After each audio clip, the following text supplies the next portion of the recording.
Gopichand comeback ఇవ్వాలని బాగా ప్రయత్నాలు అయితే చేస్తున్నారు భయ్య. వరుసగా సినిమాలను కూడా విడుదల చేస్తున్నారు. ఇప్పుడు భీమా అంటూ బాక్సాఫీస్ వద్దకు రాగా 3 రోజుల వీకెండ్ అయితే ఈ సినిమా పూర్తి చేసుకుంది.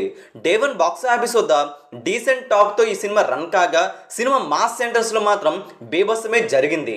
4,68,00,000 గ్రాస్ను రాబట్టుకోవడం అంటే మామూలు మ్యాటర్ కాదని చెప్పాలి. ఇన్ని ఫ్లాప్స్ పడ్డ చెక్కు చెదరని క్రేజ్తో మాస్ ఏరియాలో సత్తా చాటుతున్నారు గోపీచంద్. డే 2కి గాను సినిమా స్టడీ వసూలునైతే అందుకోగా 2 రోజులు పూర్తి చేసుకున్నాక 7,13,00,000 వరకు గ్రాస్కి అయితే వచ్చేసింది. సినిమా డే 3 బాక్సాఫీస్ వద్ద భీమా చిత్రం అందరినీ ఆశ్చర్యపరుస్తూ సినిమా లైట్గా గ్రోత్ కూడా కనపరిచింది.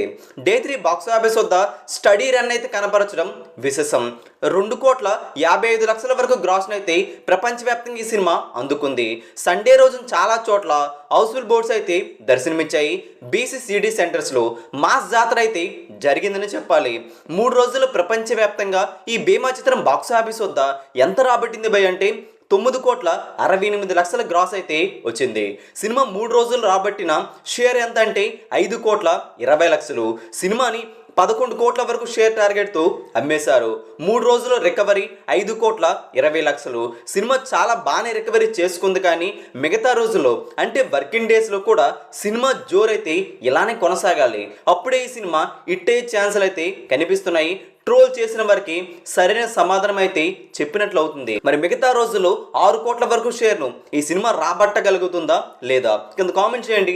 ఈ వీడియో అందరికీ తెలిసేలా లైక్ చేయండి, షేర్ చేయండి. లేటెస్ట్ బాక్స్ ఆఫీస్ అప్డేట్స్ కోసం తెలుగు సినీ స్టార్ ఛానల్ని వెంటనే సబ్స్క్రైబ్ చేసుకోండి.